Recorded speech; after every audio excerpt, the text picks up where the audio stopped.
मैं अपनी महिला बॉस के साथ पूरे 9 साल तक रहा। हमारे रिश्ते के 9,999वें दिन, उस आखिरी बेकाबू रात के बाद मैंने बिना एक पल सोचे अपना इस्तीफा दे दिया। हैरानी की बात यह थी कि उसने मुझे बड़ी आसानी से जाने दिया। उसकी एक दोस्त ने हैरानी से पूछा, इतना काबिल असिस्टेंट, सच में उसे जाने दे रही हो? वो तिरस्कार भरी हंसी हंसते हुए बोली, वो तो बस एक ऐसा लड़का है जो मेरे पीछे पागलों की तरह घूमता है। मैं चाहूं तो उसे कभी भी छोड़ सकती हूं। अगर मैं उसे नहीं चाहूंगी तो और कौन चाहेगा? मैं 18 साल की उम्र से ही शेन शियाओ के साथ था। हर कोई उसकी किस्मत से जलता था कि उसके पास इतना काबिल मेल असिस्टेंट है। मुझे भी लगता था कि मैं पूरी जिंदगी उसके साथ ही रहूंगा। लेकिन 3 दिन पहले मैंने शेन शियाओ को एक ऐसे आदमी के साथ देखा जिसकी शक्ल मुझसे हैरान कर देने वाली हद तक मिलती थी। वो आदमी कसम खाकर कह रहा था, इस जिंदगी में मैं सिर्फ तुमसे ही शादी करूंगा। प्रपोजल के सफल होने के बाद शेन शियाओ की सहेलियां उसे बधाई देते हुए मजाक में बोली, आखिरकार तुम्हारा सच्चा प्यार वापस आ ही गया। अब घर पर जो तुम्हारा हैंडसम स्टैंडर्ड रखा है उसे कब छोड़ने वाली हो? शेन शियाओ मुस्कुराते हुए पूरे भरोसे से बोली, वो लड़का मेरे प्यार में पूरी तरह पागल है। मेरे बिना वो जी ही नहीं सकता। उसकी बात बाद में देख लेंगे। मेरी आंखों में आ रहे आंसुओं को मैंने किसी तरह रोक लिया। फिर मैं चुपचाप वहां से मुड़ा और घर पर एक मैसेज भेज दिया, मां, मैं अरेंज मैरिज के लिए तैयार हूं। अजीब संयोग था। जिस दिन शेन शियाओ अपनी शादी करने वाली थी, उसी दिन मेरी शादी रजिस्टर कराने की तारीख भी तय हो गई।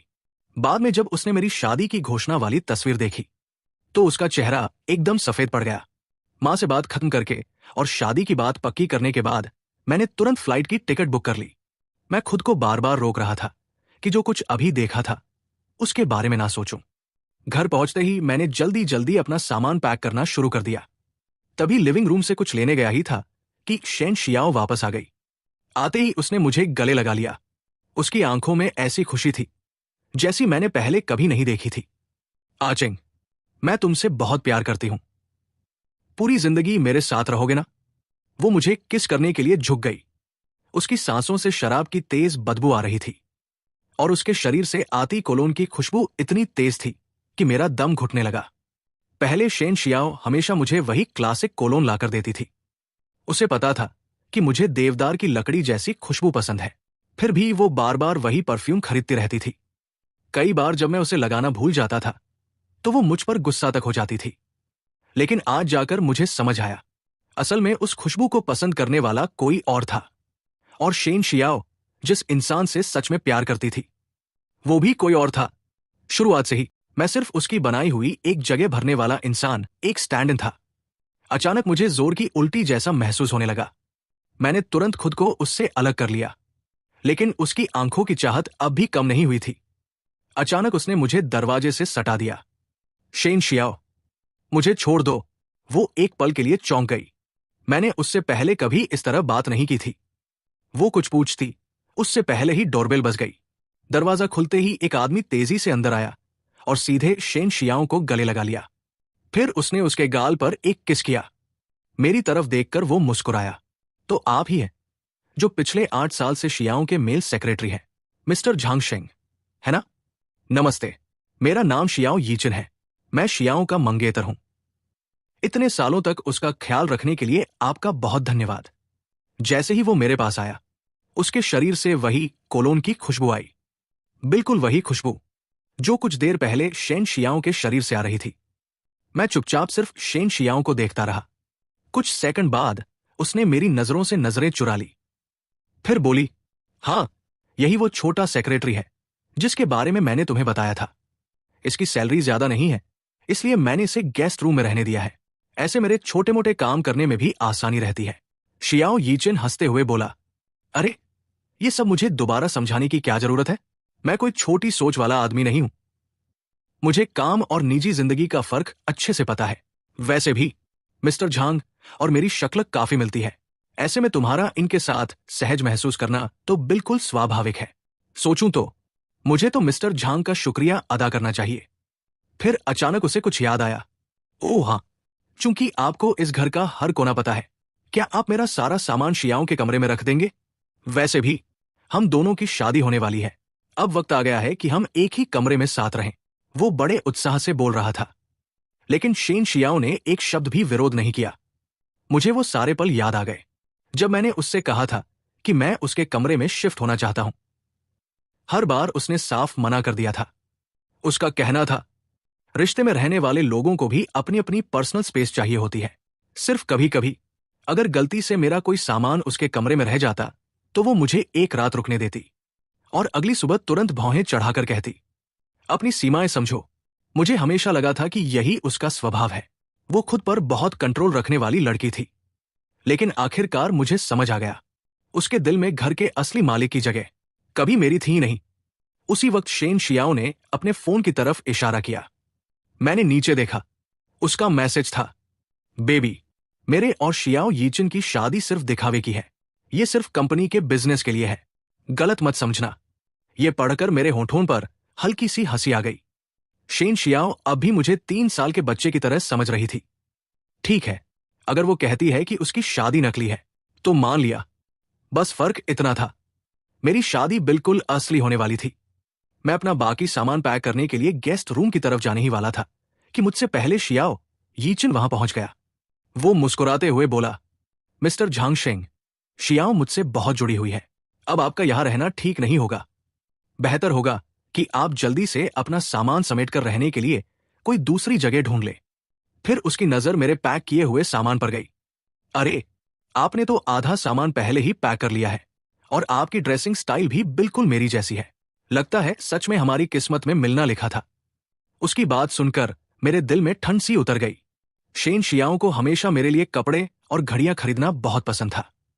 पहले मुझे लगता था कि ये सब उसके प्यार की निशानी है, लेकिन अब इस कमरे में रखी हर वो चीज जो मेरी पसंद और मेरे अंदाज से मेल खाती थी, उसे देखकर मैं अब कुछ भी पूछना नहीं चाहता था।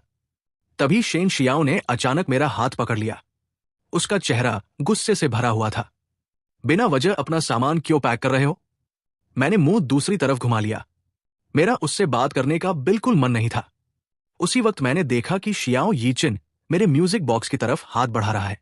उसे मत छुओ। लेकिन मेरी आवाज निकलते निकलते देर हो चुकी थी। धड़ाम, म्यूजिक बॉक्स जोर से जमीन पर गिरा। उसका ढक्कन, गियर और ऊपर लगे राजकुमार राजकुमारी के छोटे पुतले अलग अलग बिखर गए। पूरा फर्श टूटे हुए टुकड़ों से भर गया। शियाओ यीचिन घबराया हुआ बोला, सॉरी मिस्टर झांग, मेरा ऐसा करने का इरादा नहीं था। अचानक उसने अपना हाथ पकड़ लिया। शियाओ, मेरे हाथ में चोट लग गई। उसकी हथेली पर बस एक हल्की सी खरोंच थी, लेकिन शेन शियाओ तुरंत उसके पास दौड़ गई और उसकी चोट देखने लगी। अगले ही पल उसने गुस्से से म्यूजिक बॉक्स के टूटे हुए टुकड़ों पर पैर रख दिया। फिर मेरी तरफ घूरते हुए बोली, सिर्फ एक बेकार सा म्यूजिक बॉक्स ही तो था। झांगशेंग, क्या उसे इतना डराना जरूरी था? उसने ठंडे स्वर में कहा, यह सारा कबाड़ फेंक दो। मैं दोबारा इस घर में इसे नहीं देखना चाहती।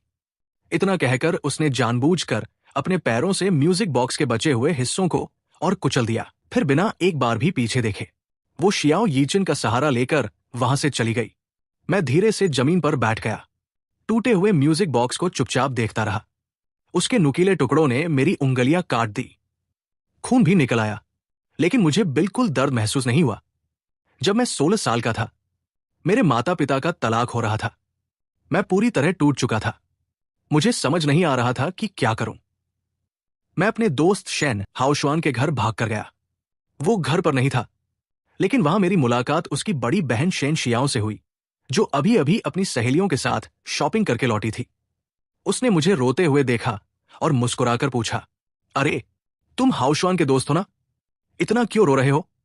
आओ, अपनी बड़ी दीदी को बताओ। उसकी सहेलियां उसे गेम खेलने चलने के लिए बुला रही थी, लेकिन उसने सबको मना कर दिया। फिर उसने मुझे वहीं बैठने को कहा और खुद बारिश में भागकर शहर की सबसे अच्छी मिठाइयां खरीदने चली गई। वापस आकर उसने मेरे सामने केक की ढेर सारी प्लेटें रख दी। मेरे बाल सहलाते हुए बोली, खा लो। फिर उसने मुस्कुराकर अपनी पीठ के पीछे से एक छोटा सा म्यूजिक बॉक्स निकाला। जैसे ही उसने उसे घुमाया, उसमें ऊपर लगे राजकुमार और राजकुमारी धीरे धीरे घूमने लगे। हल्की सी मीठी धुन बजने लगी। वो मुस्कुराई और बोली, डरना मत छोटे, आज से मैं तुम्हारी अपनी बड़ी बहन हूं। मैं जिंदगी भर तुम्हारी रक्षा करूंगी। ये म्यूजिक बॉक्स उसी वादे की निशानी रहेगा। लोगों को दिलासा देने का उसका तरीका बहुत सीधा और मासूम था। लेकिन उसी दिन, बेबस और टूटे हुए, मुझे उससे प्यार हो गया। उस दिन से लेकर आज तक, पूरे 10 साल तक मैं सिर्फ शेन शियाओ से प्यार करता रहा। आज भी मुझे उसका किया हुआ वो वादा याद है। लेकिन जिसने वो वादा किया था, वो उसे कब का भूल चुकी थी। मैंने टूटे हुए म्यूजिक बॉक्स को आखिरी बार देखा और फिर उसे उठाकर कूड़ेदान में फेंक दिया। अगर ऐसा ही है, तो फिर ना मुझे वो वादा चाहिए और ना ही शेन शियाओ। अब कभी नहीं। अगली सुबह भी शेन शियाओ घर वापस नहीं आई। मैंने अपना सारा सामान घर भिजवा दिया, फिर कंपनी पहुंचकर अपना इस्तीफा प्रिंट किया। इरादा था कि उसे शेन शियाओ की टेबल पर रखकर हमेशा के लिए चला जाऊं। रास्ते में उसका मैसेज आया, बेबी, कल मैं तुम पर थोड़ा ज्यादा गुस्सा हो गई थी। रात को ऑफिस वापस आकर काम किया और यही सो गई। अभी अभी उठी हूं, जल्दी घर आ रही हूं। मैंने सामने ऑफिस की तरफ देखा। पूरा ऑफिस बिल्कुल खाली पड़ा था। मैं चुपचाप गया और अपना इस्तीफा उसकी टेबल पर रख दिया। मैंने उसके मैसेज का कोई जवाब नहीं दिया, बस चैट बंद की और उसे अपनी पिन की हुई चैट से भी हटा दिया। उसी वक्त एक नया नोटिफिकेशन आया। शियाओ यीचिन ने मुझे फ्रेंड रिक्वेस्ट भेजी थी। जैसे ही मैंने उसे स्वीकार किया, उसका मैसेज तुरंत आ गया, शियाओ, जब तुम कन्वीनियंस स्टोर से लौटो तो कुछ डिब्बे और लेते आना। उसके बाद कई शरारती और इशारों वाले इमोजी भेजे गए थे। ठीक 10 मिनट बाद उसने वो मैसेज वापस डिलीट कर दिया। फिर लिखा, सॉरी मिस्टर झांग, गलती से वो मैसेज आपको भेज दिया। आपने कुछ देखा तो नहीं? पहली बार मेरा उसके साथ कोई नाटक करने का बिल्कुल मन नहीं था, लेकिन पता नहीं क्यों मैंने फिर भी उसकी मोमेंट्स, पोस्ट्स खोली। एक एक तस्वीर, एक एक पोस्ट मेरी आंखों के सामने किसी फिल्म की तरह गुजरने लगी। तब मुझे पता चला, शियाओ यीचिन एक महीने पहले ही वापस आ चुका था। मैंने तारीखें देखी और समझ गया कि जिन जिन बिजनेस ट्रिप्स पर शेन शियाओ ने कहा था कि वो मुझे ज्यादा काम का बोझ नहीं देना चाहती, असल में उन्हीं सभी ट्रिप्स पर वो शियाओ यीचिन के साथ गई थी और मुझे सिर्फ बहाना बनाकर बाकी कर्मचारियों के नाम पर टाल दिया गया था। पेरिस का एफिल टॉवर, जापान का माउंट फूजी और यूनान का शांग्रीला, ये वो सारी जगह थी जहां जाने की जिद मैं कभी शेन शियाओ से किया करता था। हर बार वो मुझे अपने पास खींचकर प्यार से कहती, जब काम थोड़ा कम हो जाएगा तब मैं तुम्हें इन सब जगहों पर खुद लेकर जाऊंगी। मैंने उस दिन का पूरे 8 साल इंतजार किया, लेकिन वो दिन कभी नहीं आया। और दूसरी तरफ शियाओ यीचिन के वापस आए अभी सिर्फ 1 महीना हुआ था। अचानक शेन शियाओ के पास समय भी आ गया। वे दोनों एक एक करके उन सभी जगहों पर घूमने गए और हर जगह शेन शियाओ ने खुशी खुशी उसके साथ ढेर सारी तस्वीरें भी खिंचवाई। लेकिन इतने सालों तक मेरे साथ रहने के बावजूद उसने मुझे कभी अपनी तस्वीर तक लेने नहीं दी। वो हमेशा कहती थी, अगर मेरे भाई को पता चल गया कि मैंने उसके सबसे अच्छे दोस्त को ही अपना बॉयफ्रेंड बना लिया है तो वो मुझे जीने नहीं देगा। फिर मुस्कुराकर मुझे मनाती, और वैसे भी तुम मेरे सेक्रेटरी हो। ऑफिस वाला रिश्ता अगर बाहर आ गया तो लोग तरह तरह की बातें बनाएंगे। मैं नहीं चाहती कि तुम्हें कोई तकलीफ हो, लेकिन अगर कोई इंसान सच में किसी से प्यार करता हो तो क्या उसका प्यार हमेशा दुनिया से छिपा रह सकता है? मुझे बहुत पहले ही समझ जाना चाहिए था। पूरे 8 साल तक शेन शियाओ ने हमारे रिश्ते को हमेशा अंधेरे में छिपा कर रखा। मुझे तभी समझ लेना चाहिए था कि उसने मुझसे कभी प्यार किया ही नहीं। मैं उसकी प्रोफाइल बंद करने ही वाला था कि तभी एक नई तस्वीर सामने आ गई। शियाओ यीचिन की प्रोफाइल फोटो में पीछे एक बड़ा सा बिस्तर दिखाई दे रहा था। वो बिना शर्ट के था। उसकी उंगलियां किसी औरत की उंगलियों में फंसी हुई थी। वो एक लाइव फोटो थी। जैसे ही मैंने उसे खोला, मेरे कानों में एक ऐसी आवाज पड़ी जिसे मैं सबसे अच्छी तरह पहचानता था। उस आवाज में प्यार भी था और चाहत भी। आचेंग, ये शेन शियाओ की आवाज थी। यही नाम वो न जाने कितनी बार मेरे कानों में प्यार से फुसफुसाया करती थी, आचेंग, आचेंग। लेकिन आखिर में मैं चाहे जितनी भी कोशिश कर लेता, मैं उसके असली प्यार की जगह कभी नहीं ले सकता था। मैं तो बस उसकी नकल था। मैंने चुपचाप अपने आंसू पोंछे और उस पोस्ट पर एक लाइक कर दिया। कंपनी से बाहर निकलते ही मेरी मुलाकात मेरे सबसे अच्छे दोस्त शेन हाओशुआन से हो गई। मैंने बिना कुछ छिपाए उससे कह दिया, मैं घर वापस जा रहा हूं, मेरी शादी होने वाली है। यह सुनकर वो बुरी तरह चौंक गया। इतने सालों से, क्योंकि शेन शियाओ चाहती थी कि हमारा रिश्ता किसी को पता न चले, इसलिए जब भी शेन हाओशुआन मुझसे प्यार या शादी की बात करता, मैं हमेशा बात बदल देता था। वो हैरानी से बोला, इतनी अचानक? फिर तो आगे शायद हमारी मुलाकात भी मुश्किल हो जाएगी। मैंने बेबसी से सिर हिला दिया। अगले ही पल उसने मेरा हाथ पकड़ लिया। आचेंग, तुम हमेशा यही कहते रहे कि काम में बहुत बिजी हो। इस वजह से मैं कभी तुम्हें अपनी मां से ठीक से मिलवा ही नहीं पाया। अब जब तुम जा ही रहे हो, तो आज मैं कोई बहाना नहीं सुनूंगा। इतना कहकर वो मुझे उसी शाम अपने घर होने वाली फैमिली पार्टी में खींच कर ले गया। मैं हमेशा उसके घर जाने से बचता था, क्योंकि शेन शियाओ ने मुझसे कहा था, जिस दिन मैं हमारे रिश्ते को सबके सामने स्वीकार करूंगी, उसी दिन मैं तुम्हें अपने होने वाले पति के रूप में खुद अपने माता पिता से मिलवाऊंगी।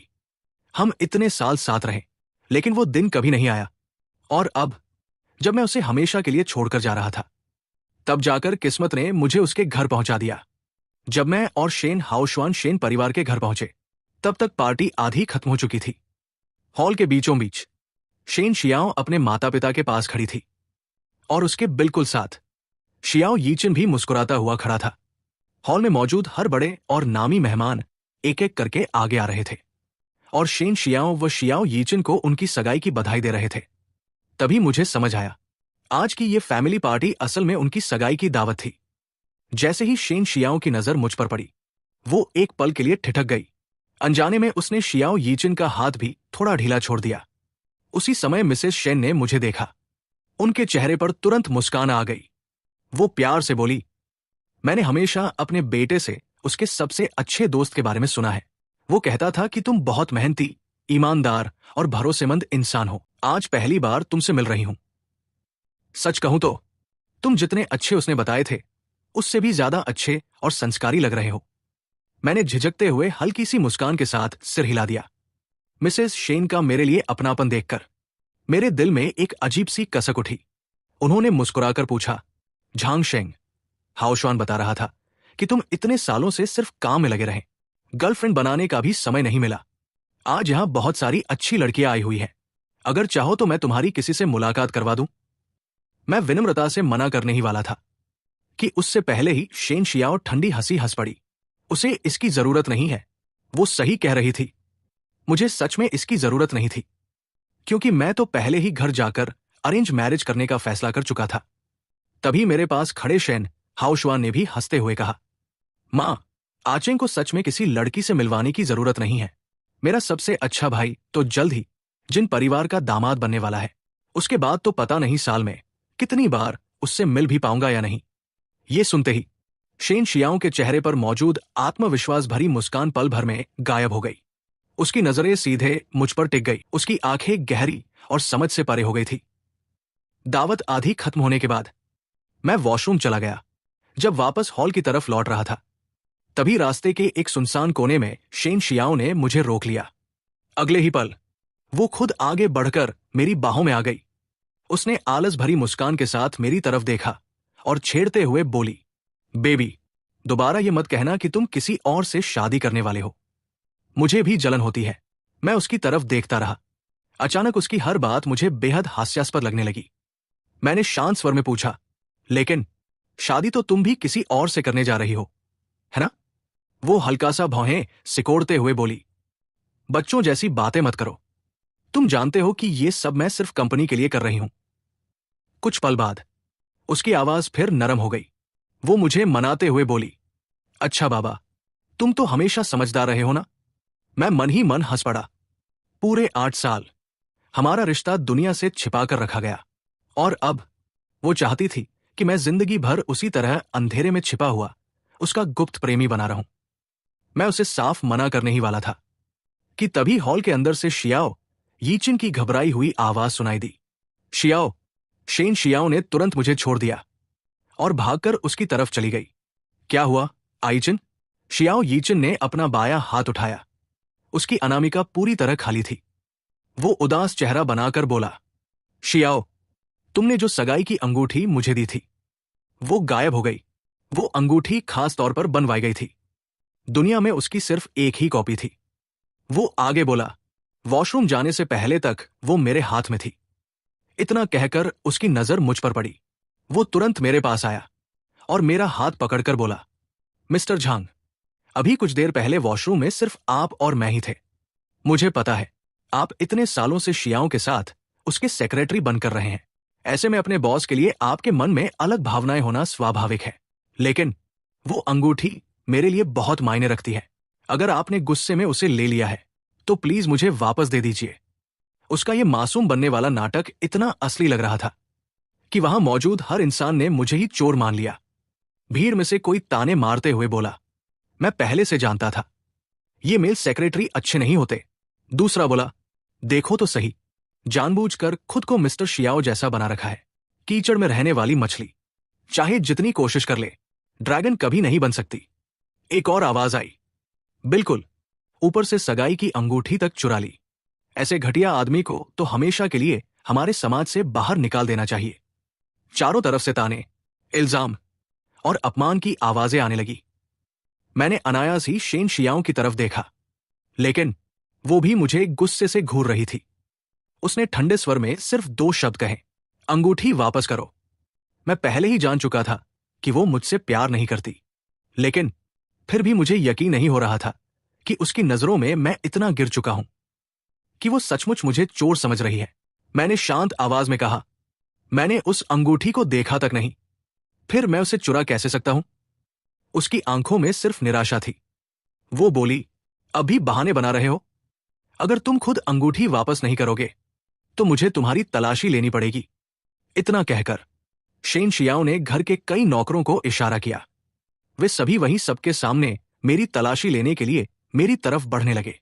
इतने में शेन हाओशुआन जल्दी से आगे आया और मेरे सामने खड़ा हो गया। प्लीज, आचेंग के साथ ऐसा मत कीजिए। मैं उसे इतने सालों से जानता हूं, वो कभी ऐसी हरकत नहीं कर सकता। उसी समय मिसेज शेन भी घबराकर आगे बढ़ी।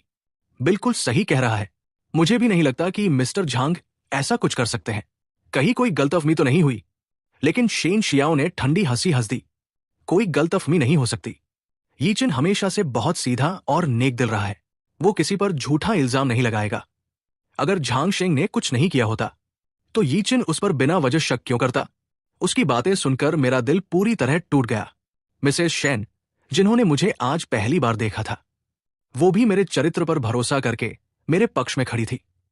लेकिन शेन शियाओ मुझे पूरे 10 साल से जानती थी और 8 साल तक मेरे साथ रिश्ते में भी रही।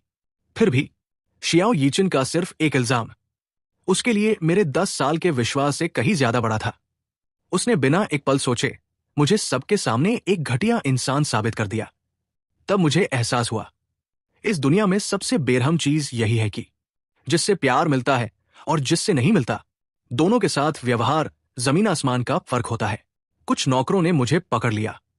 मैंने निराश होकर अपनी आंखें बंद कर ली और उन्हें चुपचाप मेरी तलाशी लेने दी। उन्होंने मेरी जेबें, कपड़े, सब कुछ टटोल डाला, लेकिन उन्हें कुछ भी नहीं मिला। उसी वक्त अचानक शियाओ यीचिन जोर से चिल्लाया, अरे!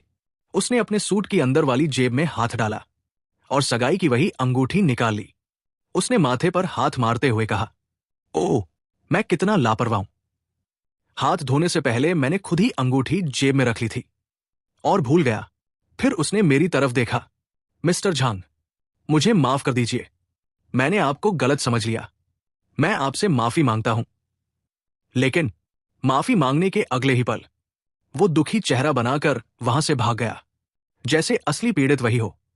मैंने मिस्टर और मिसेज शेन का रुकने का आग्रह विनम्रता से ठुकरा दिया और बिना शेन शियाओ से एक शब्द बोले शेन परिवार का घर छोड़ दिया।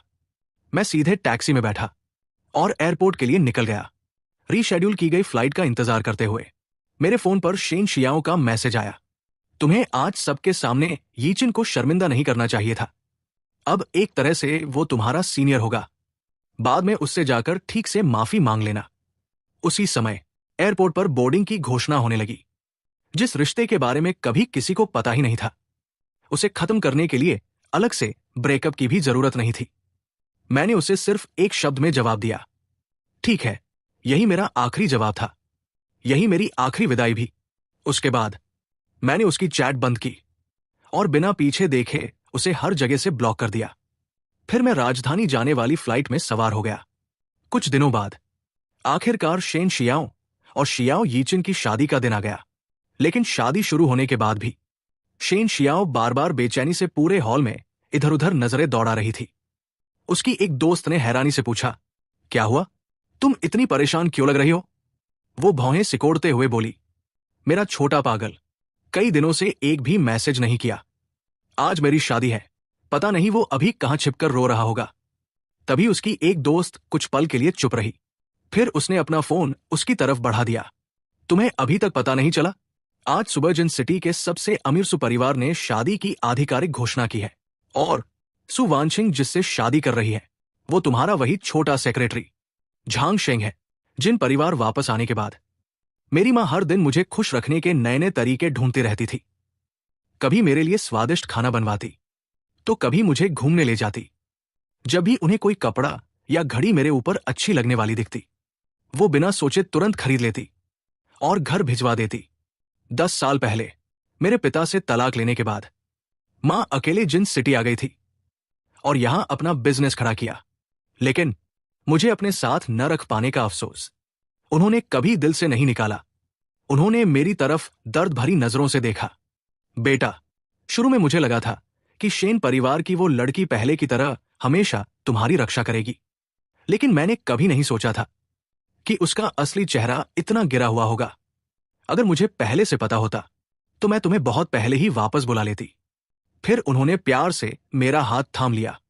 लेकिन अब चिंता करने की जरूरत नहीं है।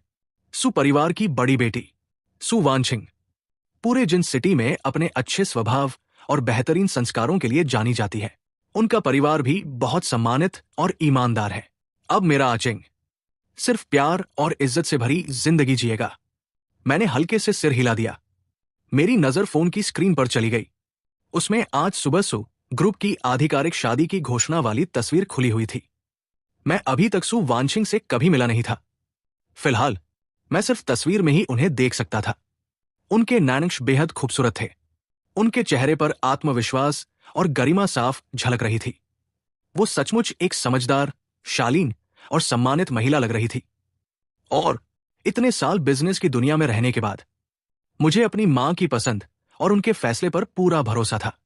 दोपहर के खाने के समय मेरी पहली बार सु वानशिंग से आमने सामने मुलाकात हुई। जैसे ही वो अंदर आई, उन्होंने सबसे पहले मुझे देवदार की पत्तियों से बना एक छोटा सा खुशबूदार सैशे सुगंध की थैली दिया।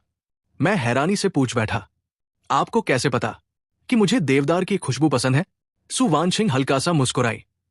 उन्होंने सीधे जवाब देने के बजाय शांति से कहा, अपने होने वाले पति की पसंद नापसंद जानना ये तो मेरी जिम्मेदारी है। उनकी आवाज में न कोई दिखावा था, नहीं खुद की तारीफ करने की कोशिश, जैसे ये सब उनके लिए बिल्कुल सामान्य बात हो। उसी पल मुझे समझ आया, जो इंसान सच में आपकी इज्जत करता है और आपकी परवाह करता है, वो बिना कहे ही सबसे पहले आपकी जरूरतों के बारे में सोचता है। इतनी सी बात समझने में मुझे पूरे 8 साल लग गए। पूरे खाने के दौरान सु वानशिंग हर छोटी बड़ी बात का ध्यान रख रही थी। जैसे ही उन्हें लगा कि मुझे हल्की सी प्यास लगी है, उन्होंने बिना कुछ पूछे मेरे लिए साफ सूप का एक कटोरा भर दिया। जब भी मेरी नजर किसी डिश पर कुछ सेकंड ज्यादा रुकती, वो सर्विंग चॉपस्टिक से उसी डिश को मेरी प्लेट में परोस देती। मैं यकीन ही नहीं कर पा रहा था कि देश के सबसे अमीर परिवार की बेटी इतनी विनम्र और इतनी ख्याल रखने वाली भी हो सकती है। मेरे चेहरे की हैरानी देखकर वो बस मुस्कुरा दी।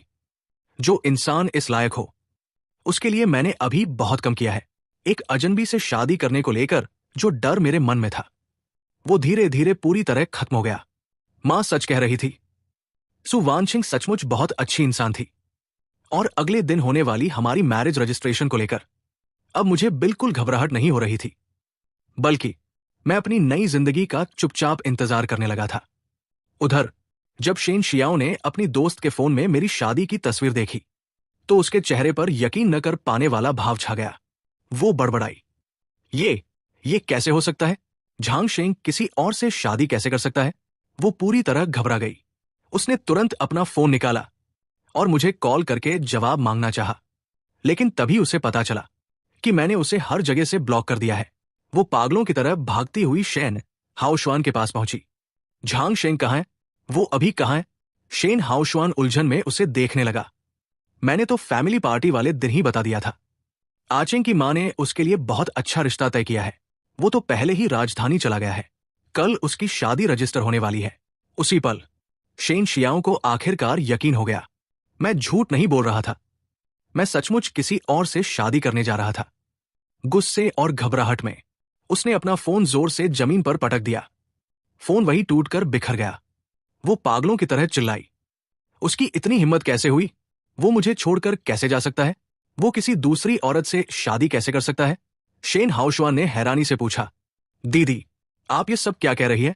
आचेंग तो सिर्फ आपका सेक्रेटरी है। अगर वो शादी कर रहा है तो उसमें परेशानी क्या है? पहली बार हमेशा शांत और समझदार रहने वाली सीईओ शेन शियाओ पूरी तरह अपना आपा खो बैठी। उसने बिना सोचे कहा, मैं उसे वापस लेकर आऊंगी। उसकी ये बात सुनते ही वहां मौजूद हर इंसान स्तब्ध रह गया, चाहे शेन हाओशुआन हो या पूरा शेन परिवार। किसी ने सपने में भी नहीं सोचा था कि शेन शियाओ और झांग शेंग पिछले 8 सालों से रिश्ते में थे, और इस बात का किसी को जरा भी अंदाजा नहीं था। शेन शियाओ मुड़कर वहां से जाने ही वाली थी कि तभी पहली बार मिसेस शेन ने अपनी बेटी को सख्त आवाज में डांट दिया। शियाओ, तुम उस लड़के की जिंदगी के इतने साल पहले ही बर्बाद कर चुकी हो। जो होना था वो हो चुका। अब उसके बारे में कुछ बदल नहीं सकता। मिस्टर झांग की शादी होने वाली है और यहां तुम्हारी अपनी शादी शुरू होने वाली है। क्या सच में तुम ऐसे वक्त पर अपना होश खो दोगी? शेन शियाओ ने दोनों हाथों से अपने बाल पकड़ लिए। उसका चेहरा दर्द और बेचैनी से भरा हुआ था। उसी समय शोर सुनकर शियाओ यीचिन भी बाहर भागता हुआ आया। उसे अभी तक समझ नहीं आया था कि आखिर हुआ क्या है। वो उम्मीद भरी नजरों से शेन शियाओ को देखकर मुस्कुराया। शियाओ, ये शादी वाला सूट जो तुमने खुद मेरे लिए चुना है, क्या मैं इसमें अच्छा लग रहा हूं? क्या मैं बिल्कुल वैसा ही हूं जैसा तुम चाहती थी? लेकिन उसके सामने खड़े उस आदमी को देखकर शेन शियाओ को सिर्फ मेरी याद आ रही थी। मेरा उदास चेहरा, मेरी गंभीर निगाहें, मेरा वो ध्यान से उसकी तरफ देखना, वो हर एक भाव जिसने कभी उसके दिल की धड़कनें तेज कर दी थी। फिर उसे हमारी आखिरी चैट याद आई। उसमें मेरा सिर्फ एक जवाब था, ठीक है, बस एक शब्द। और उसी पल उसके अंदर दबा हुआ गुस्सा पूरी तरह फट पड़ा। वो अचानक शियाओ यीचिन की बाह पकड़कर जोर से झकझोरने लगी। क्या तुमने कुछ किया था? बोलो, तुमने मेरे आचेंग से बाद में क्या कहा था? वरना वो अचानक इतना बेपरवाह कैसे हो गया? और ये सूट तुम पर बिल्कुल भी अच्छा नहीं लग रहा। तुम उसकी बराबरी कभी नहीं कर सकते। इतना कहकर शेन शियाओ मुड़ी और वहां से जाने लगी। शियाओ यीचिन घबराकर उसे रोकने दौड़ा, लेकिन उसने उसे इतनी जोर से धक्का दिया कि वो सीधे जमीन पर गिर पड़ा। उधर जैसे ही मैंने फोन उठाया, दूसरी तरफ से शेन हाओशुआन की भावुक आवाज सुनाई दी। आचेंग, आखिरकार तुमने मेरा फोन उठा लिया। मुझे लगा था अब तुम कभी मुझसे बात नहीं करोगे। उसने भारी आवाज में कहा। आचेंग, मुझे सच में बहुत अफसोस है। मैंने कभी सोचा भी नहीं था कि मेरी बहन तुम्हें पूरे 8 साल तक छिपाकर अपने साथ रखेगी। तुमने इतना सब कुछ अकेले सहा और किसी से कुछ कह भी नहीं पाए। मैं हमेशा सोचता था कि शेन शियाओ के साथ मेरा अतीत हमेशा के लिए दफन हो जाएगा। उसकी शादी हो जाएगी, वो अपनी यादों में खो जाएगी और हमारे रिश्ते के बारे में कभी किसी को पता नहीं चलेगा। मैंने शांत आवाज में कहा, हाओशुआन, इसमें तुम्हारी कोई गलती नहीं है। गलती सिर्फ मेरी थी। मैं प्यार में इतना अंधा हो गया था कि कुछ देख ही नहीं पाया। अब जबकि तुम्हारी बहन का असली प्यार, उसका व्हाइट मूनलाइट वापस आ गया है, तो मेरे जैसे एक स्टैंड इन को रास्ते से हट जाना ही चाहिए। शेन हाओशुआन ने तुरंत कहा, नहीं आचेंग, तुम बहुत अच्छे इंसान हो। गलती सिर्फ मेरी बहन की है। आज जब उसे पता चला कि तुम सच में किसी और से शादी कर रहे हो, तो उसने अपनी शादी ही रद्द कर दी और कह रही थी कि वो तुम्हें वापस लाने जाएगी। शायद इस वक्त तक वो जिन सिटी के लिए निकल भी चुकी होगी। वो कुछ पल रुका, फिर बोला, मैं अपनी बहन को अच्छी तरह जानता हूं। हो सकता है वो एक अच्छी बहन हो, लेकिन प्यार के मामले में उसने तुम्हारे साथ जो किया, उसके बाद वो तुम्हारे लायक बिल्कुल नहीं है। हमारे पूरे शेन परिवार पर तुम्हारा बहुत बड़ा एहसान है। माँ, पापा और मैं, हम सब तुम्हारे सामने खुद को बहुत शर्मिंदा महसूस करते हैं। ये सुनकर मुझे थोड़ा आश्चर्य जरूर हुआ कि शेन शियाओ ने सच में अपनी शादी रद्द कर दी, लेकिन मेरे दिल में कोई हलचल नहीं हुई।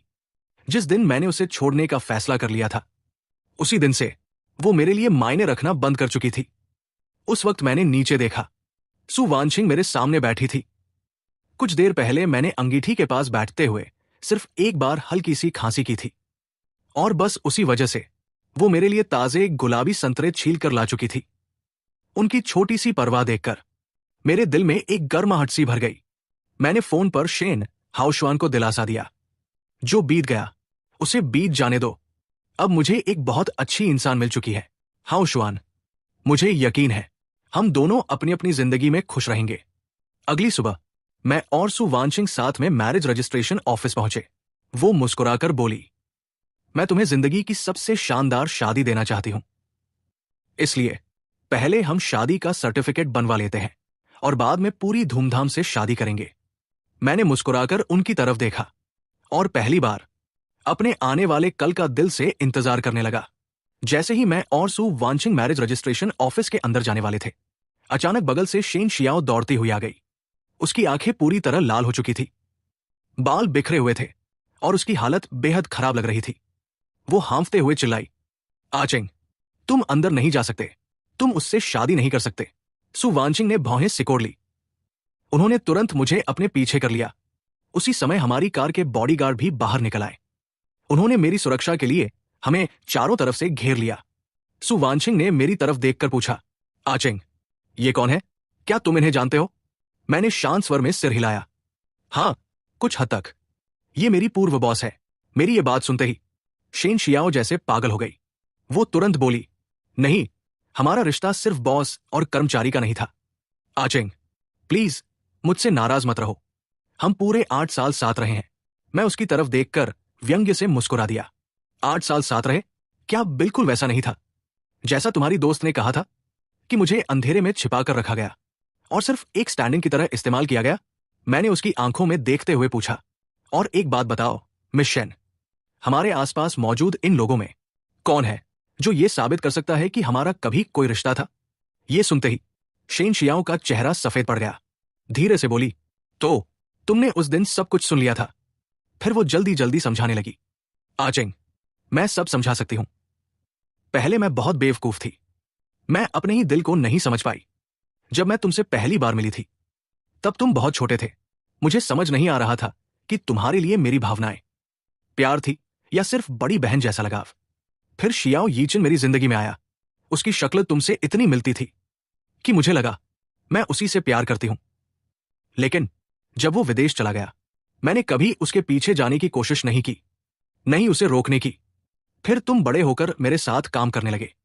तभी उसकी आवाज कांपने लगी। जब मुझे पता चला कि तुम किसी और से शादी करने वाले हो, तभी मुझे समझ आया कि जिस इंसान ने शुरू से मेरे दिल की धड़कनें बढ़ाई, वो हमेशा सिर्फ तुम थे। मैंने उसकी बात बीच में ही काट दी। क्या तुम्हें सच में पता है कि तुम किससे प्यार करते हो? क्या तुमने कभी अपने दिल की बात ठीक से समझी भी है? दूसरों से झूठ बोलना अलग बात है, लेकिन खुद को धोखा मत दो।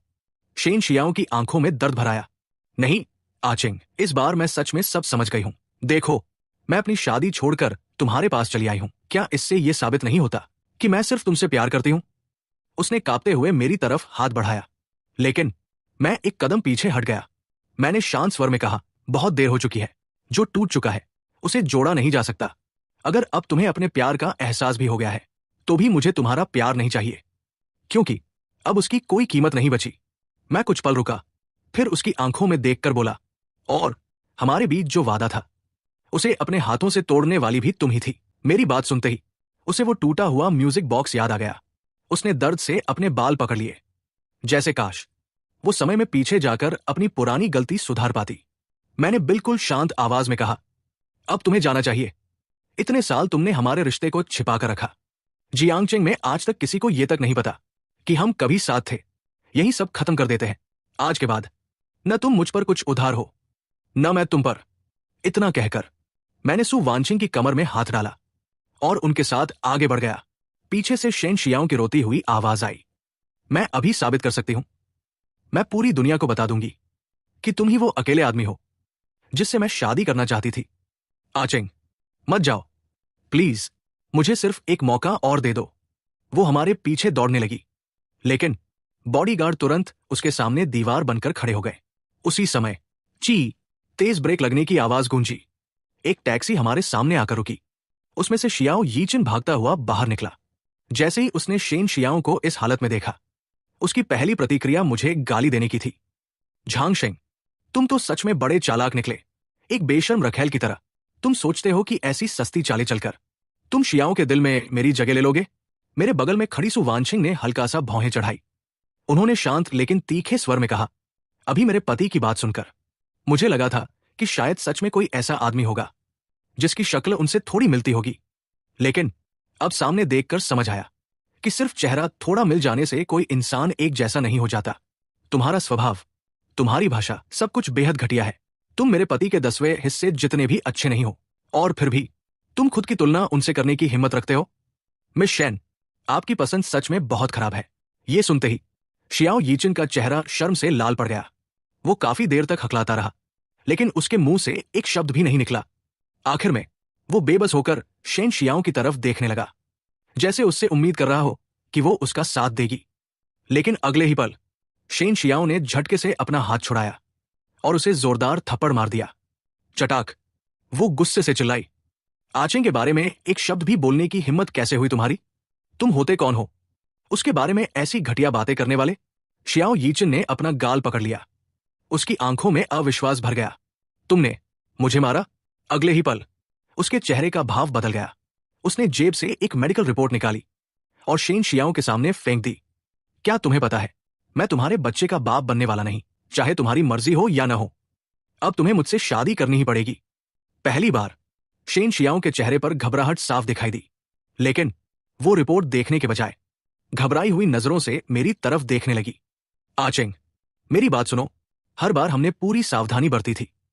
ये कैसे हो सकता है? क्या तुमने कोई चाल चली थी? हरामजादे, मैं पहले ही उनके गंदे रिश्ते की सच्चाई जान चुका था, लेकिन उन्हें इस हालत में देखकर मुझे फिर भी घिन आने लगी। अब शेन शियाओ सिर्फ दिल से ही नहीं, अपने शरीर से भी पूरी तरह दागदार हो चुकी थी। चाहे उसे कितनी भी शर्मिंदगी हो, चाहे वो कितना भी पछताए, वो फिर कभी वो मासूम लड़की नहीं बन सकती थी जिससे मुझे कभी प्यार हुआ था। मैंने बिना कुछ कहे अपनी नजरें उनसे हटा ली।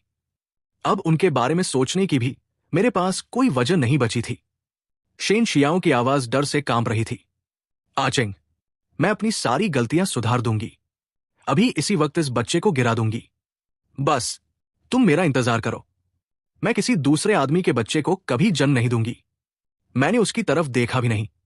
मैं सु वानशिंग की ओर मुड़ा और धीमे से कहा, सॉरी, तुम्हें बेवजह ये तमाशा देखना पड़ा।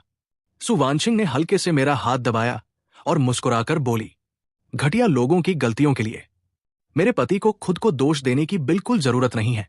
अब चिंता मत करो, आज के बाद मैं हमेशा तुम्हारे साथ रहूंगी।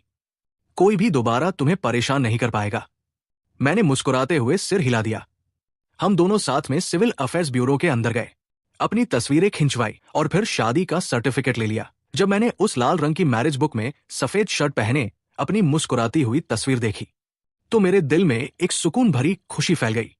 वो खुशी बहुत साधारण थी, लेकिन पहली बार मुझे लगा कि यही असली खुशी है। हमने अपनी शादी का सर्टिफिकेट सोशल मीडिया पर पोस्ट कर दिया। कुछ ही देर में दोस्तों की बधाइयां आने लगी। शेन हाउशुआ ने भी पोस्ट लाइक की। उसने सिर्फ एक कमेंट किया, बधाई हो आचेंग, उम्मीद है अब तुम जिंदगी भर खुश रहोगे। मैंने तुरंत उसे फोन मिला दिया। फोन उठाते ही मैं हंसकर बोला, हाउशुआन, सिर्फ बधाई देने से काम नहीं चलेगा। तुम्हें मेरी शादी में बेस्ट मैन बनना पड़ेगा। और हाँ, शगुन भी अच्छा खासा चाहिए। वो हंसते हंसते रो पड़ा, बिल्कुल, मैं तुम्हारा बेस्ट मैन जरूर बनूंगा और तुम्हारी शादी को जिंदगी की सबसे यादगार शादी बना दूंगा। कुछ समय बाद मेरी और सु वानशिंग की भव्य शादी का दिन आ गया। शेन हाउशुआन, मिस्टर शेन और मिसेज शेन भी शादी में आए। मुझे बाद में पता चला कि शेन शियाओ भी शादी में घुसने की कोशिश कर रही थी, लेकिन जियांगचेंग के बड़े घरानों के लोग उसका मजाक उड़ा रहे थे। उनके लिए यह सोच भी हास्यास्पद थी कि वो राजधानी के सबसे अमीर सु परिवार से टक्कर ले सकती है।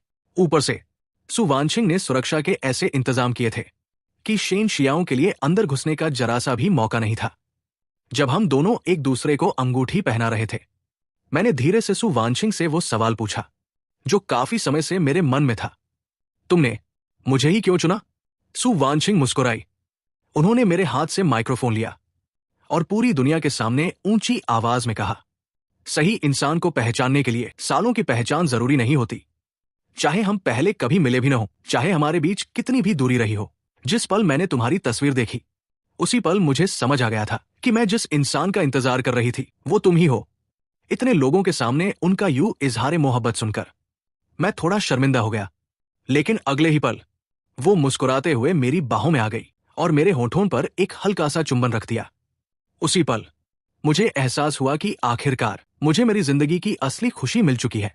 शादी खत्म होने के बाद जब हम अपनी वेडिंग कार में बैठकर जा रहे थे, तभी किसी तरह बंधनों से निकलकर शेन शियाओ हमारी कार के पीछे पागलों की तरह दौड़ने लगी। वो बार बार मेरा नाम पुकार रही थी, लेकिन मैंने एक बार भी पीछे मुड़कर नहीं देखा। उसके बाद अगली बार जब मुझे शेन शियाओ की खबर मिली, तो पता चला कि वो अस्पताल के बिस्तर पर पड़ी थी। उसके शरीर का आधा हिस्सा लकवाग्रस्त हो चुका था। मेरी शादी के बाद शियाओ यीचिन ने पूरे जियांगचेंग में ये बात फैला दी कि शेन शियाओ उसके बच्चे की मां बनने वाली है।